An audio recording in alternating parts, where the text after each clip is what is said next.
Vamos lá, gente, vamos continuar a pedidos, vamos continuando a nossa leitura do nosso querido livro aqui, de Joaquim Nabuco, né?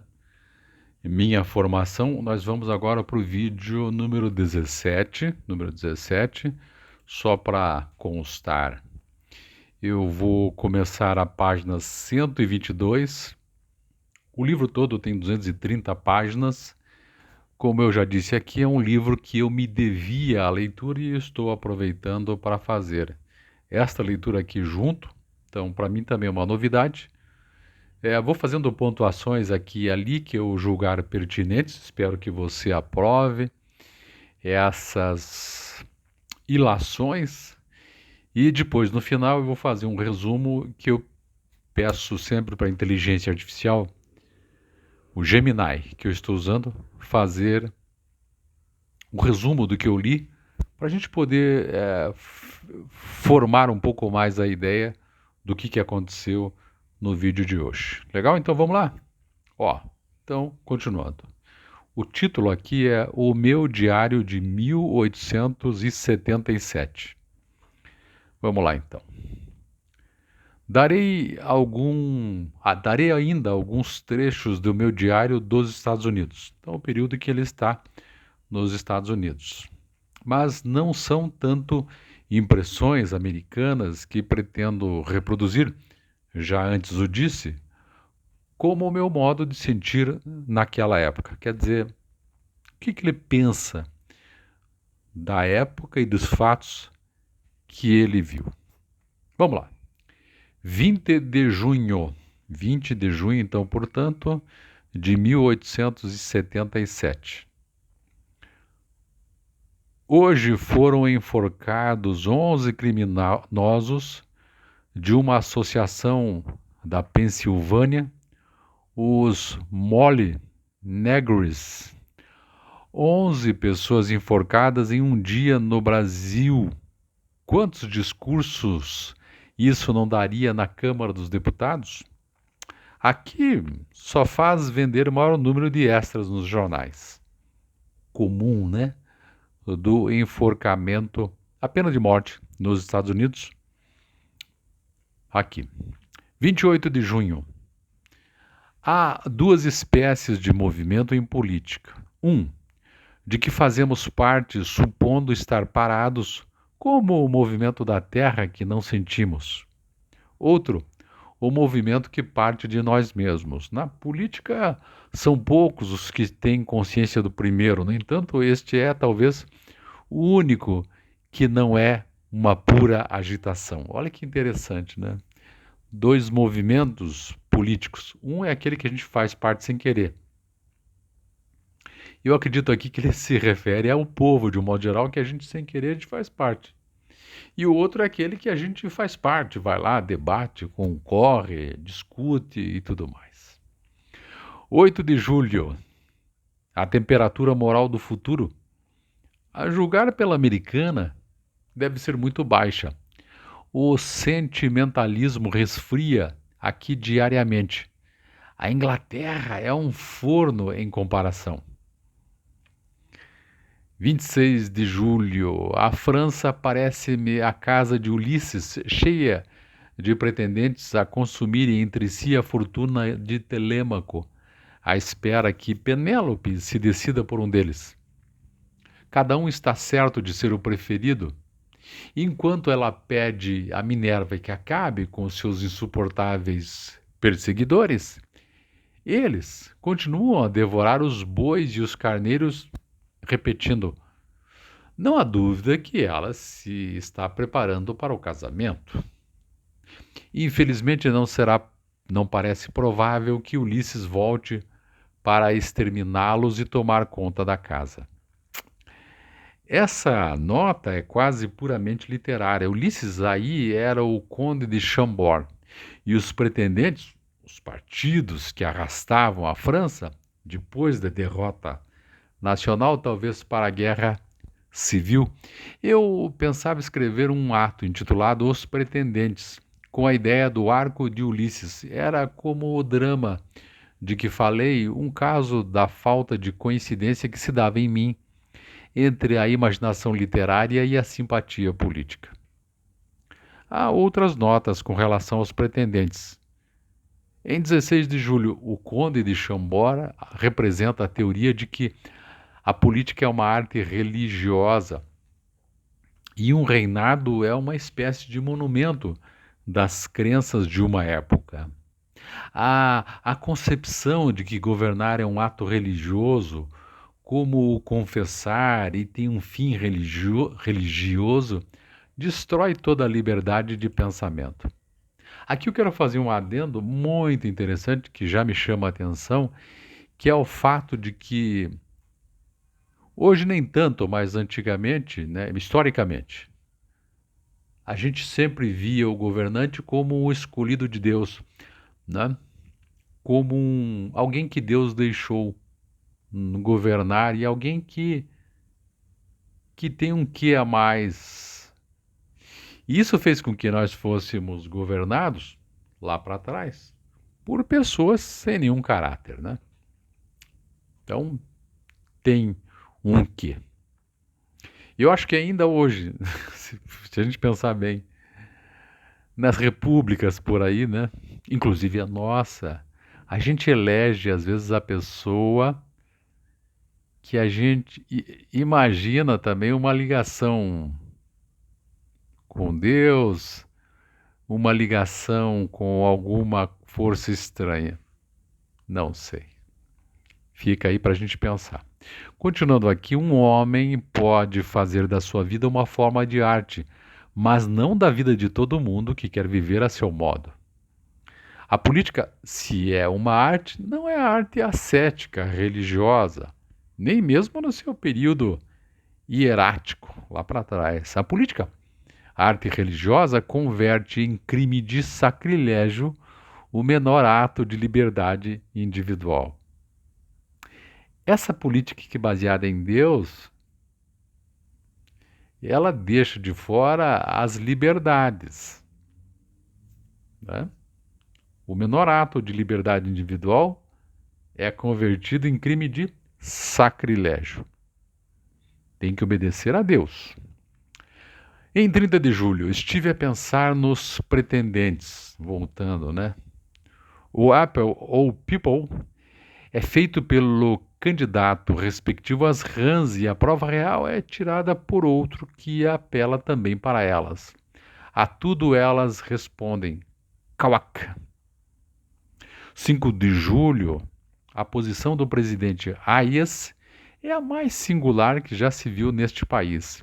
Ele chegou ao poder por fraudes eleitorais sem exemplo, empurrado até a Casa Branca pelos Carpetbaggers do Sul e White Pullers do Senado, depois de uma campanha de que os empregados públicos fizeram os gastos. Deve, assim, a sua eleição, ou melhor, o seu posto, a um sem número de políticos de todos os matizes, desde os fabricadores de atas falsas até os juízes da Corte Suprema que o apuraram. Veja aqui os exemplos de democracia, né, americana, ele está falando. E é um sujeito que viveu a época, né? Chegando ao poder, porém, tem vergonha de tudo isso e se torna ele o representante da pureza administrativa e eleitoral. É o símbolo do puro. Os últimos Carpetbaggers do Sul, com a amputação da membrana que os ligava ao presidente eleito com eles e por eles, desapareceram para sempre da cena política. Os politiquistas, né, aquelas pessoas que fazem da política uma vida, são enxotados. Os senadores snubbed, os empregados públicos, senhores da máquina eleitoral que se cotizavam para a eleição solidária, intimados a mudar de vida e a não subscrever mais um cente. Isto é, o cara que ganha chama, essa turma fala, mudou agora. Sabe por que ele fala que mudou agora? Porque outro pode ser colocado no lugar dele com muita facilidade. Basta que siga a mesma cartilha dele, não é? De tudo isso se conclui que Hayes, assim como não quer outra vez ser eleito, entende que ninguém mais deve ser eleito. Presidente como ele foi, poucos homens teriam feito tão bom uso de um poder tão mal adquirido. Isso resgata quase a falta de coragem cívica que o levou a aceitá-lo. É interessante, né, essas questões aqui, porque esse livro aqui é autobiográfico, foi escrito por ele sobre um tempo em que ele viu, que ele viveu, né? E ele é um sujeito bastante mordaz com as palavras no sentido de traduzir. E aí fica ao nosso critério, se a gente acredita ou não na posição dele, mas de traduzir um momento histórico nacional e, no caso aqui, mundial. Vamos lá, 19 de julho e 19 de agosto. Que diário mais avacalhado esse, né, mas vamos lá. Não se pode dizer que deste país que tenha... Aliás, não se pode dizer deste país que tenha ideal. É o país prático por excelência, que tem a admirável qualidade de, bem ou mal, governar-se a si mesmo. Não lhe falta manhute, mas tudo nele preenche um fim material. O americano é, acima de tudo, um homem positivo, em cuja vida a metafísica tem pequena parte. E aqui eu quero lembrar, e aí você vai discutir aí ou comigo, se historicamente, hoje, para nós estamos vendo já a derrocada desse império americano. Por quê? Quero só trazer aqui um fato para a gente pensar. O espírito prático do americano me lembra muito o espírito prático do romano, de Roma, que já governou esse mundo. Do ponto de vista de direito, da filosofia do direito, por exemplo, né, eu estou acabando de ver um livro sobre isso, o grego fez muito. O romano, que era um sujeito muito prático, ajudou, né, com o pensamento grego a dar uma formatação melhor ao direito, que a gente chama hoje de direito romano, que influencia no direito nosso aqui, por exemplo, brasileiro. Mas o que eu quero dizer com isso? Olha aqui o espírito prático aparecendo na história. Agora são os americanos. Mas assim como Roma foi embora, quem sabe nós, né, não estejamos vivendo também este período em relação aos americanos. Não sei, é aí para a gente discutir. Continuando aqui, põe a arte, a ciência, a cultura, a política, depois do que é essencial, isto é, do dólar, indo sempre ahead, como a locomotiva, tratando a mulher com o maior respeito, mas na vida prática como uma obstruction. Por isso, entregando-a a ela mesma, ambicionando, acima de tudo, a riqueza de um grande operator de Wall Street.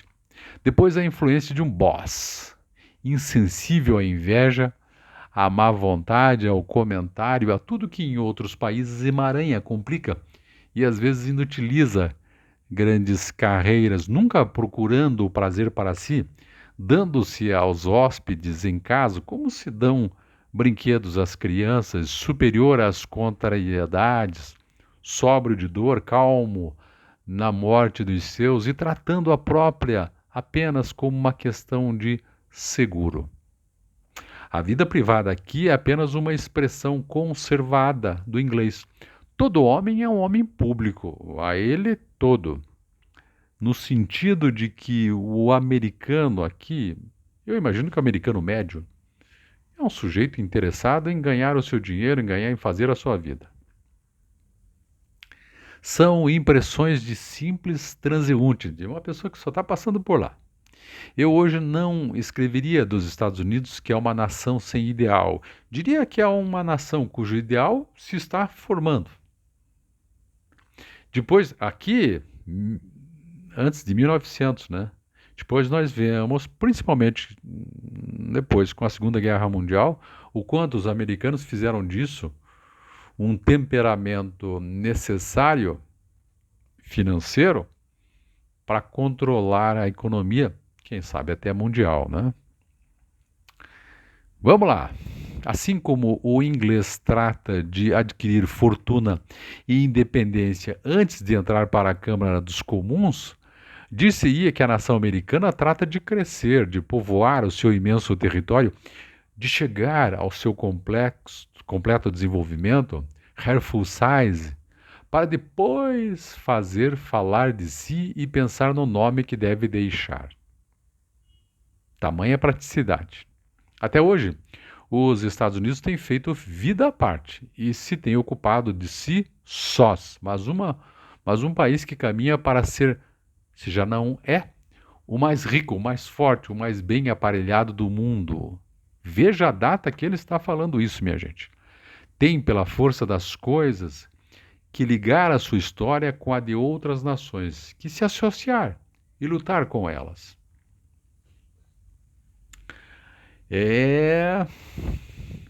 18 de agosto. Gladstone, por ter atendido às reclamações da Guerra Civil, é ainda mais impopular no Sul do que na Inglaterra entre os conservadores. O tempo em que se assinou o Tratado de Washington era, entretanto, para o estrangeiro, de perfeita unificação americana. Há entre Norte e Sul, que era a Guerra da Secessão, se não me engano, né? Há entre o Norte e o Sul mais que uma desinteligência política. Há reserva tácita de má vontade hereditária, um estado de guerra latente. E eu acredito que essas guerras, Sul contra o Norte, né, secessão, embora tenha sido resolvida formalmente, e às vezes eu penso que até hoje ainda ficam resquícios nos Estados Unidos sobre essa ruptura, né? Mas vamos lá. O que torna os dois grandes partidos nacionais coligações acidentais e impossibilita a unidade de vistas em cada um deles é a divergência dos estados, ou divergência dos interesses dos estados. Estados que lá nos Estados Unidos mandam bastante, né? O sistema deles é diferente. O Partido Democrata, por exemplo, que tem que conciliar em uma fórmula negativa a política dos estados do leste, dos pagamentos em ouro e do resgate do papel com a política dos estados do oeste, dos greenbacks. E o Partido Republicano tem que harmonizar a política de intervenção de Grant com a política de Hayes de completo self-government para os estados do sul. Veja, eles têm um emaranhado de coisas que ficam até hoje. Nós acabamos de ter uma eleição presidencial, o Trump ganhou, né, só para a gente marcar bem o tempo, em que os estados, se observa o tamanho dos estados na composição nacional e a importância dos estados nessa composição. E essa composição e o tamanho dos estados americanos tem a ver com as diferenças regionais que eles, estados, têm. Né? Óbvio, isso aqui é minha opinião. 25 de julho, as cenas destes últimos dias, a parede das estradas de ferro, dão muito o que pensar. Victor Hugo diz que o culpado de terem os comunistas pegado fogo a Paris é quem não lhes ensinou a ler. Cada um dos incendiários, porém, era provavelmente assinante do Rappel. Que povo calmo, americano. A grande excitação de que se fala não passa de uma conversa particular no bar room de um hotel. Nova York está talvez a ponto de se tornar o teatro de um riot amanhã, e as autoridades concedem um parque aos comunistas para o seu meeting. Tudo beleza. Tudo fraterniza. A tropa com os strikers, grevistas, os citizens com o mob. E ninguém perde a calma. O pessimista francês não existe neste país de otimistas que dizem sempre: não haverá nada, se há. Isso passa logo, e se dura, podia ser pior.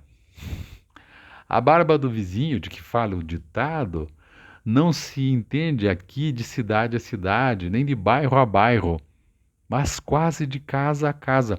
Os próprios que perdem tudo não acham meio de queixar-se, senão de si mesmos. 1º de setembro, há poucos homens em política que prefiram cair por seus princípios a sofismá-los para ficar de pé. O ministro que sustenta a preeminência da Câmara dos Deputados procurará, se a Câmara lhe for contrária, provar que ele não representa o país e apoiar-se na Câmara Alta. Durante o Império, Gambetta não falaria do sufrágio universal com o entusiasmo de hoje, e nenhum bonapartista se submeteria agora, como sob os Napoleões, a um apelo do povo. No fundo, só há duas políticas: a política de governo e a política de oposição. 8 de setembro. Bradley, o juiz da Suprema Corte, ou da Corte Suprema, que de fato fez a Hayes presidente, tendo sido atacado pelos jornais democratas e acusado de ter mudado de opinião depois de ouvir os diretores do Caminho de Ferro do Pacífico, funcionário, público, entendeu dever justificar-se pela imprensa. Nessa justificação que ele fez por escrito, então, na imprensa, admitindo a possibilidade de ter expressado aos seus colegas durante o processo uma opinião diversa da que deu, ele conta que escrevia razões, ora em um sentido, ora em outro, sobre o voto da Flórida, tendo chegado ao voto que deu depois de muita dúvida. Esta carta a um jornal de Nova York é curiosa em muitos pontos de vista. Um juiz que vacila, que chega a conclusões diferentes durante muitos dias, deveria considerar definitiva a opinião que, ocasionalmente, predomina em seu espírito no momento de ser tomado o voto. O sujeito vai trocando de lado, vai trocando de lado, vai trocando de lado, e na hora de votar, qual é o lado? Não será provável, pelo menos possível, que ele mude ainda de juízo depois de emitido o seu voto, isto é, de irreparável, quer dizer, depois de votou, já é irreparável, mudei de ideia. Por outro lado, essas dúvidas não provarão a sinceridade do processo lógico de investigação. E poder-se-á exigir do juiz que tenha desde o começo de uma causa opinião formada? Não, porque ele vai formar a opinião com a chegada da causa. A vacilação quadra menos com a distribuição da justiça, a qual deve sempre proceder de uma convicção inabalável e inabalada, do que a obstinação, que muitas vezes é falta de percepção e exclusivismo de juízo. Quanto à força que a reflexão posterior tem dado em seu espírito ao voto que emitiu, é esse um fenômeno de assentimento da consciência, muito comum na magistratura. Cometido o erro, a inteligência o toma como verdade porque é o interesse do bom nome do juiz. Esse caso aqui também é interessante porque me lembra um fato, e aqui de novo Deus, que a gente imagina que, por exemplo, o Poder Judiciário é tomado de pessoas que podem não ter um lado, A gente aprende que a imparcialidade do juiz, mas vejam, o juiz pode ser parcial. É porque é um ser humano, E é por isso que nós temos, vou falar do modelo brasileiro, as instâncias recursais, justamente para prevenir e para tentar melhorar o que a gente chama de jurisdição, quer dizer o direito, falar o direito de uma maneira mais técnica, mais focada, ouvindo mais pessoas sobre aquele caso. Por isso que é importante a questão do recurso em todas as hipóteses. Claro, não Isso é uma posição pessoal, não aquele recurso que não acaba nunca mais, né? Vamos lá. 4 de setembro. Cheers morreu ontem. Por toda parte a notícia vai produzindo a mesma impressão. Pobre França, lá na França, né? É o que se exclama, a perda é irreparável, o leme fica sem homem. A confiança que a Europa toda tinha no velho conselheiro da França não acha quem se entregar. O último em França dos grandes homens do passado não nomeou sucessor. 11 de setembro, data simbólica para os americanos, né? Aqui, 11 de setembro. Muito se tem dito sobre as mudanças de Thiers. Quando se procura saber por que este pequeno marselhês, nascido pobre, sem família, exposto ao ridículo e ao desdém de seus competidores aristocratas, atravessou tantos governos diversos, sem nunca perder a sua importância política, até vir a ser, na extrema velhice, o libertador do território, encontra-se a explicação dessas mudanças. Quando tantos homens de talento, caráter, fortuna e prestígio social representavam seu papel em um regime e desapareciam, Tires era sempre contado como poder político. Foi o seu destino fundar e destruir governos, mas não se pode acusá-lo de se ter divorciado da França em nenhum desses momentos. Mudou sempre com o país. A sua grande mudança final de monarquista para republicano coincidiu com o seu interesse pessoal como primeiro presidente da República, isso em França, mas coincidiu também com a convenção das classes médias, não ao princípio republicano, mas à ideia de que só a república era possível. Veja que interessante. Aqui ele está falando de classe média, da força da classe média. E há uma tese que eu vou trazer como tese porque eu li isso em algum lugar, mas serve aqui para o debate, até para jogar para os Estados Unidos dessa época e os Estados Unidos de agora. Uma tese de ordem econômica que diz que um país, para ser forte, não pode ter gente muito pobre, não pode ter gente muito rica, mas tem que ter gente na classe média e bastante, que é que vai formar o sanduíche. Porque uma classe média grande e forte, com o seu dinheirinho para gastar, é que mantém a economia regularizada. Fica aí. Voltando aqui, durante o Império ele fez, lá na França, né, uma oposição patriótica que seria talvez evitado Sedan e conservado a dinastia se o não considerassem orleanista. Quando concorreu para colocar Luís Filipe no trono, o pensamento era que uma monarquia republicana dispensava a república.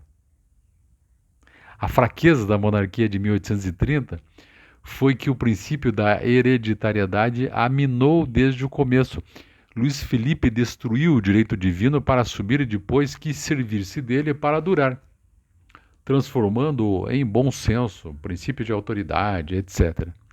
O que faz a unidade da carreira de Thiers é que ele foi sempre pelo governo parlamentar, pelo direito popular representado nas assembleias legislativas. Por esse princípio, renunciou à presidência da República em mãos suspeitas. O segredo da sua fortuna política consistiu em guardar fidelidade à França. Muitas vezes um país percorre um longo caminho para voltar, cansado e ferido, ao ponto de onde partiu. É possível que a França volte ainda à monarquia legítima. Não voltou, né? E se Thiers tivesse vivido mais tempo e a República trouxesse novas desgraças para a França, como a Comuna, talvez fosse o mesmo Thiers quem entregasse a França ao herdeiro dos seus reis. Mesmo assim, quando a França comparar os dois tipos de estadistas, Berryer, que não mudou nunca, fosse por uma convicção monárquica sempre renovada, fosse por um cavalheirismo digno de seu caráter e ficou sempre no mesmo lugar à espera de que a França voltasse aí, e Thiers, que a acompanhou nas suas vicissitudes, eu acredito que ela se reconhecerá a si mesma no homem que encontrou sempre como seu conselheiro, que por vezes mudou para ficar ao lado dela e poder valer-lhe com a sua consumada experiência nos dias em que viesse a precisar de uma palavra amiga. Tudo que entre aspas. Também me lembra um fato seguinte, que é um fato político. O Brasil já teve isso, na minha concepção. Nós precisamos de políticos, aqueles com bastante experiência, para viver momentos de ruptura, para ajudar o país. Nós estamos falando de uma ruptura francesa aqui, mas para ajudar o país na ruptura. Acredito piamente eu que Ulisses Guimarães, no Brasil, foi um sujeito assim, que estava ali nas emendas das diretas já, que não, né?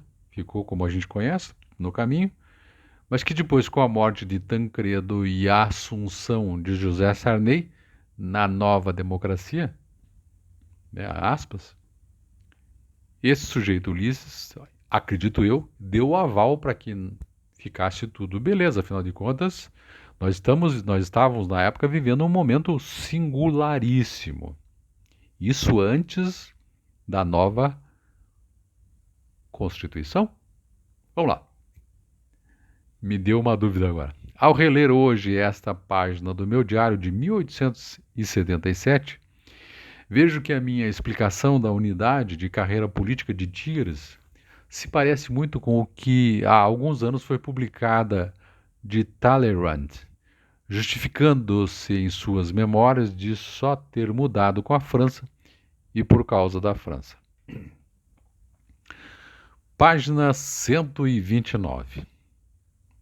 Esses trechos mostram que, em Nova York, eu não me achava sob a influência americana, mas que continuava em mim a influência europeia. É verdade, porque ele cotejou a todo momento a situação dos Estados Unidos com a França. Voltando aqui. Mas que continuava em mim a influência europeia. E eu era o espectador que tinha sido em Londres, quase desinteressado da política, desinteressado pelo menos de toda a política que não pudesse converter em assunto literário ou em nota crítica e observação. Agora direi a minha impressão geral dos Estados Unidos, o que é hoje a minha ideia da democracia na América. E aí ele vai dizer isso no próximo capítulo, de fato, o que ele pensa sobre a democracia americana e sobre esses traços, né? A impressão geral dos Estados Unidos. Valeu? Então terminamos este capítulo aqui. Muito bem, bastante interessante. Agora eu vou, como eu disse para você, eu pedi para que a inteligência artificial, né, AI ou IA, fizesse através do Gemini, através um resumo do que eu li. Vamos ler esse resumo para a gente comatar as ideias. Vamos lá.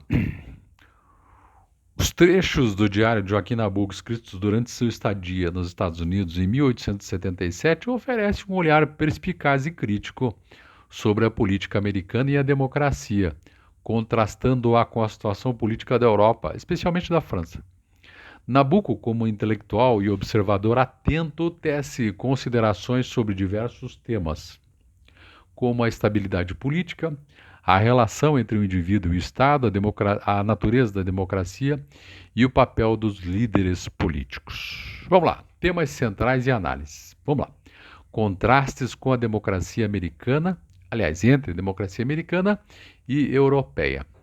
Nabuco destaca as diferenças entre a democracia americana, que ele considera pragmática e materialista, e a democracia europeia, marcada por debates ideológicos e instabilidade política. Ele observa a ausência de grandes ideais na política americana, em contraste com a Europa, onde as questões ideológicas frequentemente dominavam o debate político. A natureza da política.